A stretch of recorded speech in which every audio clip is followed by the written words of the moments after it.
పూర్వం వింధ్య అడవి ప్రాంతంలో ఒక కట్టెలు కొట్టుకునేవాడు గుడిసె వేసుకుని ఒక్కగానొక్క కూతురు మాలతితో నివసిస్తుండేవాడు. అతని పేరు రమణయ్య. మాలతి తల్లి ఎప్పుడో చనిపోయింది. మాలతి చాలా అందంగా ఉంటుంది. అమ్మా మాలతి, నీకు పెళ్ళీడు వచ్చిందమ్మా. నీకు పెళ్ళి ఎలా చెయ్యాలో నాకు అర్థం కావటం లేదు. నేనేమో అతి బీదవాడిని, కట్టెలు కొట్టి బయట అమ్ముకుని బ్రతికేవాడిని. పెళ్ళి చెయ్యాలంటే చాలా డబ్బులు కావాలి. అంత కట్న కానుకలు నేనిచ్చుకోలేను. నీ యొక్క భవిష్యత్తు గురించి నాకు చాలా బాధగా ఉందమ్మా. మీ అమ్మ గనక ఉంటే నీ ఆలనా పాలనా చూసుకునేది. నువ్వెందుకు బాధపడతావు నాయనా? దేవుని నమ్ముకుంటే దేవుడే మార్గం చూపిస్తాడు. నువ్వు నీ ఆర్థిక స్తోమత బాగోలేదని బాధపడొద్దు. నువ్వు కష్టపడుతున్నావు, తప్పనిసరిగా దేవుడి మార్గం చూపిస్తాడు. నాక్కూడా ఏదో తగువైన భర్త దొరుకుతాడులే నాయనా. అమ్మా మాలతి, అత్తయ్యకు ఆరోగ్యం బాగాలేదని నన్నొక్కసారి చూడాలని కబురు పంపించింది. రేపు తెల్లవారుజామున వెళ్ళి తిరిగి సాయంత్రానికి ఇంటికి వస్తాను అన్నట్టు నిన్ను మీ బావ రమాపతికి చేసుకోమని మీ అత్తయ్యను ఇదివరకే నేను చాలాసార్లు అడిగాను. కాని మీ అత్తయ్య కట్నకానుకలు బాగా ఇచ్చే ధనవంతులు పిల్లని ఇస్తామని వస్తున్నారని నాతోనే అన్నది. ఇక నేనేమో కట్టెలు కొట్టుకుని నమ్ముకునే బ్రతికే పేదవాడిని. అందుకే నీ పెళ్లి ప్రస్తావన మళ్ళీ నేనెత్తలేదు. మరుసటి రోజు తెల్లవారుతూనే రమణయ్యకు ఆమడ దూరంలో ఉన్న గ్రామంలో నివసిస్తున్న అక్కయ్యను చూడ్డానికి బయలుదేరాడు. అమ్మా, ఎట్టి పరిస్థితుల్లోనూ సాయంత్రానికి తిరిగి వస్తాను. ఇప్పుడు నేను వెళ్ళి మీ అత్తయ్యను చూసి వస్తాను. ఇంటిలోనూ ఒక్కదానివే ఉండాలమ్మా. ఎందుకంటే మన ఆవు సీతమ్మ ఈరోజు ఈనుతుంది.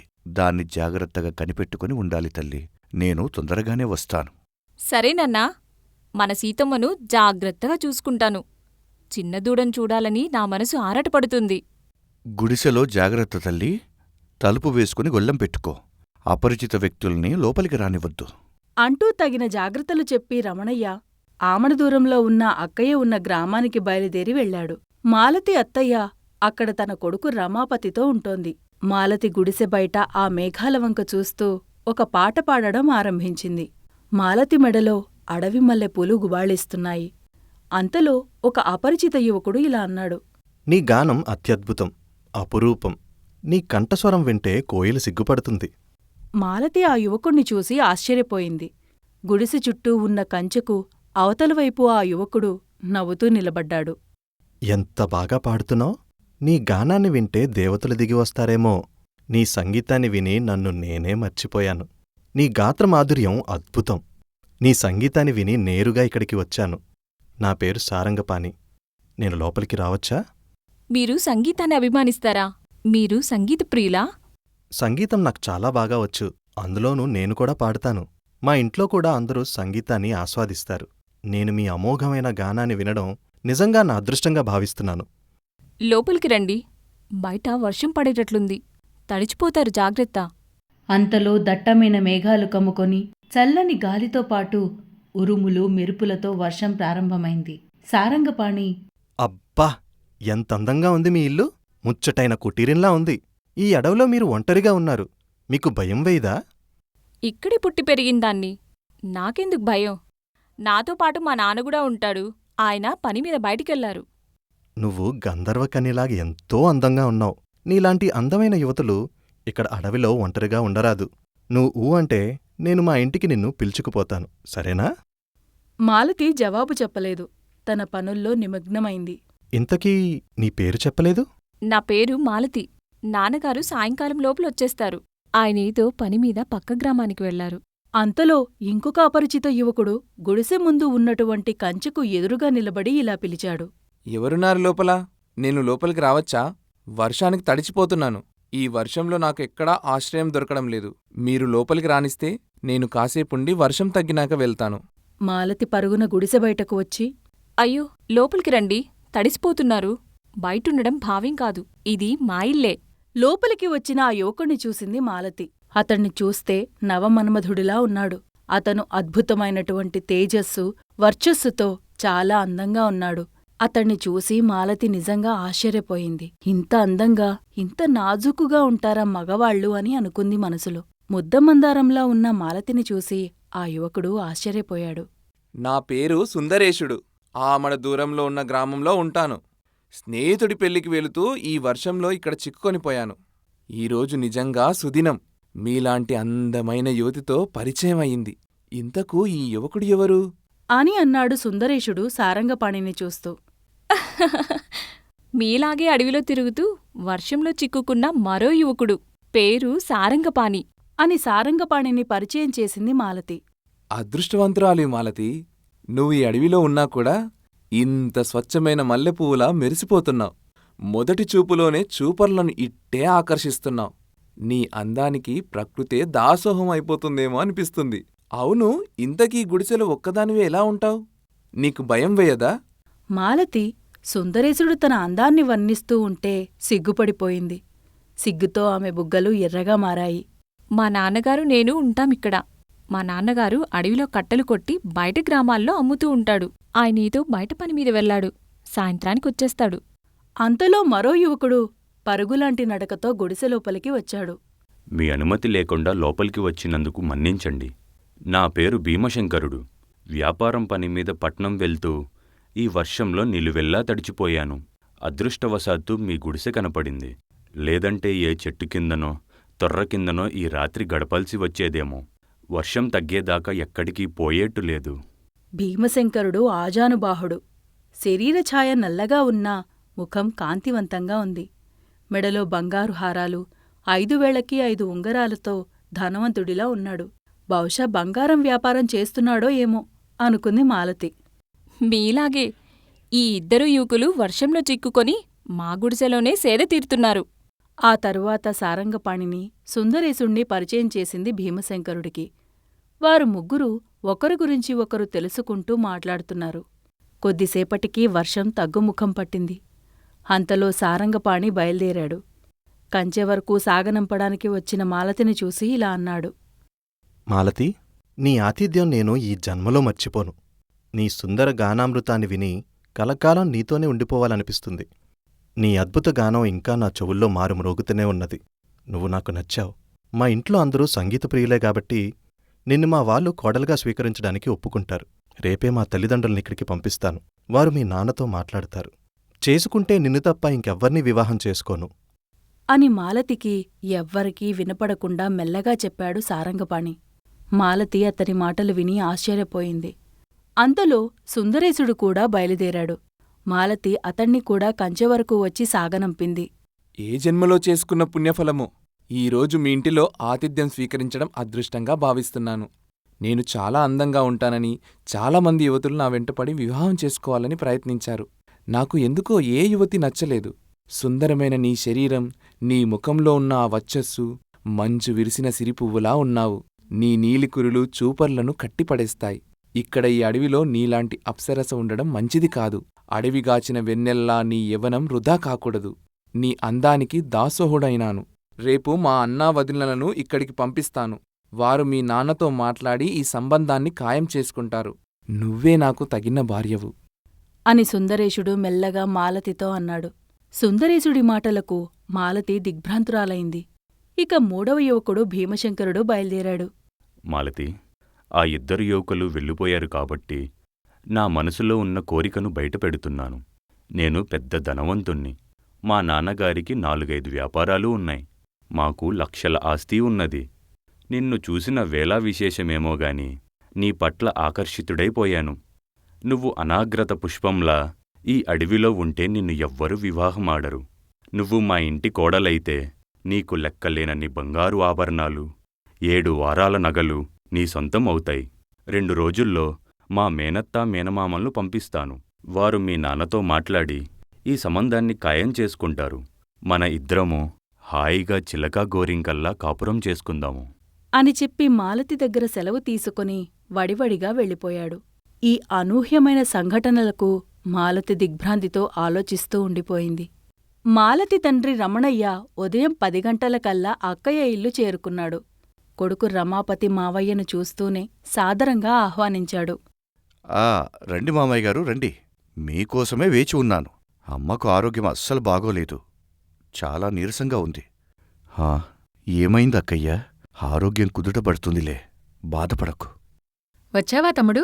నేను నిన్ను చూడకుండానే మరణిస్తానేమో అన్న దిగులుగా ఉండేది. నాకు చాలా భయమేసింది. నిన్ను చూడాలి అనిపించేది. అందుకే నేను నీకు కబురంపాను. ఎలా ఉన్నావు తమ్ముడు? అని కుశల ప్రశ్నలు వేసి రమాపతితో చెప్పి మర్యాదలన్నీ చేసింది అక్కయ్య. ఇంతకీ నా కోడలిపిల్ల మాలతి ఎలా ఉంది తమ్ముడు? ఎందుకు ఆడపిల్లను ఒక్కదాన్ని వదిలి వచ్చావు? మా ఆవు సీతామాలక్ష్మి ఈరోజు ఈనుతుందక్కయ్యా. అందుకే ఇంటి దగ్గరే వదలాల్సి వచ్చింది. మాలతి బాగానే ఉంది. ఒకటే ఉంది ఇంట్లో. అందుకే తొందరగా ఇంటికి వెళ్ళాలి. వర్షం కూడా పడుతున్నట్లుంది. ఒక్కతే ఏం చేస్తుందో చిన్నపిల్ల. తమ్ముడు, నేను ఎంతకాలం బతుకుతానో తెలీదు. నా బిడ్డ రమాపతి ఒక్కడైపోతాడనే బాధ. నీకు అభ్యంతరం లేకపోతే మాలతి రమాపతిని భర్తగా చేసుకుంటుందేమో అని ఒకసారి అడుగు. పెద్ద పెద్ద కట్నాలు కానుకలు కావాలన్నావు కదా. రమాపతికి సంబంధాలు, ధనవంతుల పిల్లల్నిస్తామని వచ్చారన్నావు. నేను కట్టెలు కొట్టేవాణ్ణి. నేను పెద్దగా ఆస్తులు కూడబెట్టలేదు. నీకు కట్నము నేనివ్వలేనక్కయ్యా. రమాపతికి మంచి ధనికుల సంబంధం చూద్దాంలే. అది ఒకప్పటి మాట. అయినా మీ బావ కూడా ఆస్తులు బాగా సంపాదించి పెట్టాడు. నాకు హాయిగానే ఉంది. రమాపతి కూడా ఏదో వ్యాపారం చేసుకుంటున్నాడు. చాలా హాయిగా ఉన్నాడు. కట్నాలు కానుకలు నాకేం అక్కర్లేదు. అయినా నాకు కావాల్సింది ఒక అనుకోవగలిగిన కోడలు. మాలతికి ఆ లక్షణాలన్నీ ఉన్నాయి. అందంలో ఏం తక్కువ? నేను కట్నం కోసం ఆశపడి నిన్ను, మాలతిని దూరం చేసుకున్నాను. ఇంటిలో రత్నాన్ని పెట్టుకుని ఊరంతా వెతికాను. నన్ను క్షమించి తమ్ముడు. ఇప్పటికైనా మించిపోయింది లేదు. నా మాటగా అమ్మాయిని అడుగు. తనకు అభ్యంతరం లేకపోతే మా రమాపతిని మాలతికిచ్చి తప్పనిసరిగా పెళ్లి చేస్తాను. ఖర్చుల గురించి భయపడొద్దు. ఖర్చులన్నీ నేనే పెట్టుకుంటాను. నా కోడల్ని కంటికి రెప్పలా చూసుకుంటాను. పూలల్లో పెట్టి చూసుకుంటాం. దాని గురించి బాధపడొద్దు తమ్ముడు. నాకు అడిగే ధైర్యం లేక ఇన్ని రోజులు నిన్నడగలేదు. ఎందుకంటే అంత ఆర్థిక స్తోమత నాకు లేదు. అయిన సంబంధం మేనరికాని ఎలా పోగొట్టుకుంటాను? అయినా రమాపతిని ఒకసారి అడుగు. అతనికి అసలు ఇష్టం ఉందో లేదో కూడా తెలీదు కదా. నాయనా రమాపతి, మావయ్య కూతుర్ని మాలతిని చూసావు కదా. మాలతిని వివాహం చేసుకోవడం నీకిష్టమేనా? మాలతిని చిన్నప్పుడు చూశాను. నాకు నా మరదలంటే చాలా ఇష్టం. నువ్వే కట్నాలు కానుకలు అని దురాశకు పోయి మామయ్య మనసును బాధపెట్టావు. అందమైన పిల్ల, సాంప్రదాయం కలిగినటువంటి ఆడబిడ్డ మన మాలతి. ఈ సంబంధం నాకు అన్ని విధాలా ఇష్టమే. కాని మామయ్య, నేను మాలతికి తగిన వాడిని కాదేమో అని నాకనిపిస్తోంది. మాలతికి మంచి సంబంధం చూసి ఒక అందమైన వరుణ్ణి వెతికి నేనే పెళ్లి చేస్తాను. మంచి తెలిసిన సంబంధం, మేనరికం. మాలతికి ఇంతకంటే మంచి సంబంధం దొరకదు. కాకపోతే మాలతి ఉద్దేశం తెలుసుకోవడానికి ఒకసారి నేనడిగి చూస్తాను. నాకెలాంటి అభ్యంతరం లేదు మామయ్య. కాకపోతే మాలతిని ఒకసారి అడిగి చెప్పండి. ఆమె మనసులో ఏముందో ఏమో తెలీదు కదా. ఆడపిల్లకు కూడా కొన్ని ఆశలు ఉంటాయి కదా. మాలతికి అభ్యంతరం లేకపోతే వచ్చే మాఘమాసంలో వివాహం చేసుకుంటాను. రమణయ్య అక్కడి నుండి బయల్దేరాడు అడవిలో ఉన్న తన గుడిసెకి. రమణయ్య ఇంటికి చేరుకునేసరికి రాత్రి 7 గంటలైంది. ఎలా ఉంది నాయనా అత్తయ్య? బాగాలేదమ్మా అత్తమ్మ ఆరోగ్యం. నన్ను చూసి బావురుమని ఏడ్చింది. బావ బాగున్నాడా నాయనా? మీ బావ బాగున్నాడు తల్లి. పట్నంలో ఏదో వ్యాపారం చేస్తున్నాడట. వ్యాపారంలో మంచి లాభాలు కూడా వస్తున్నాయంట. బావకి ఏదో ఒక పిల్లని చూసి పెళ్లి చేయొచ్చు కదా. అత్తయ్య ఆరోగ్యం కూడా బాగాలేదు కదా నాయనా. మీ బావకు ఏ పిల్లా నచ్చలేదని, వాడి మనసులో ఎవరున్నారో ఏమో తెలీదని అత్తయ్య నాకు చెప్పింది. నాయనా, ఈరోజు ఒక వింత సంఘటన జరిగింది. ఈరోజు 3 అపరిచిత యువకులు ఒకరి తర్వాత ఒకరు మనింటికొచ్చారు నాయనా. వాళ్ళు వర్షంలో తడిచిపోతుంటే మనింటికి వచ్చి వర్షం తగ్గే వరకు ఉన్నారు. ఆ 3 కూడా చాలా అందంగా ఉన్నారు నాయనా. మొదటి యువకుడి పేరు సారంగపాణి. అతనికి సంగీతమంటే చాలా ఇష్టమట. నేను అరుగుమీద కూర్చొని మల్లెపూల దండ కడుతూ ఉంటే అతడు నా సంగీతం విని చాలా ఆనందపరవశుడైపోయాడట. ఇక రెండో అతని పేరు సుందరేశుడు. అతను కూడా నన్ను చూసి పెళ్లి చేసుకుంటే నిన్నే చేసుకుంటాను అనన్నాడు. సుందరేశుడు నవమన్మధుల్లా మిగతా 2 యువకుల కంటే చాలా అందంగా ఉన్నాడు. ఇక మూడవ అతని పేరు భీమశంకరుడు. ధనవంతుడు, లక్షలు సంపాదిస్తున్నాడట. వ్యాపార నిమిత్తమైపోతూ ఈ వర్షంలో చిక్కుకొని మనింటికి వచ్చాడు. అతను కూడా నన్నే వివాహం చేసుకుంటాను అని అన్నాడు. ఈ 3 యువకులు నీతో మాట్లాడ్డానికి వారి వారి బంధువులను ఇక్కడికి పంపిస్తారంట నాయనా. ఎంత అదృష్టం తల్లి నీది. ఎవరో ఒకర్ని నీకు నచ్చినవాణ్ణి చేసుకో తల్లి. నీ జీవితం బాగుపడుతుంది. వారు 3 పట్నం నుంచి వచ్చిన వారన్నావు. వారు నాగరికులై ఉంటారు. అందులోనూ విద్యావంతులు, ధనవంతులు కూడా. బహుశా దేవుడు పంపిన యువకుల్లో నీకు తగువైన వాణ్ణి ఒక్కని చేసుకో తల్లి. ఈ పేదరికం నుండి తప్పించుకొని హాయిగా ఉంటావమ్మా. మాలతి ఏం మాట్లాడలేదు, మౌనంగా ఉంది. ఏమి తల్లి మౌనంగా ఉన్నావు? ఆ ముగ్గురు యువకుల్లో ఎవరూ నీకు నచ్చలేదా అమ్మా?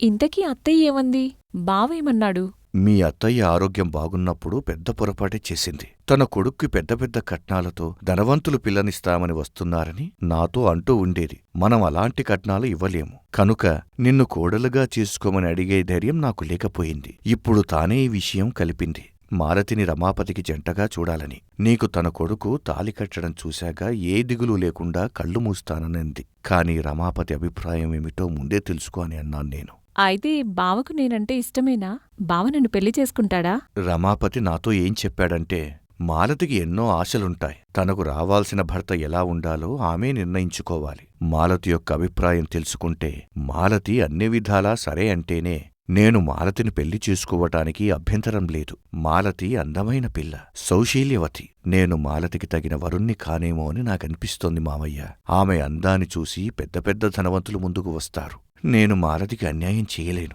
పువ్వుల్లో పెట్టి చూసుకుంటాను అని చెప్పాడమ్మా మీ బావ రమాపతి. ఇకపై నిర్ణయం నీదే అమ్మా.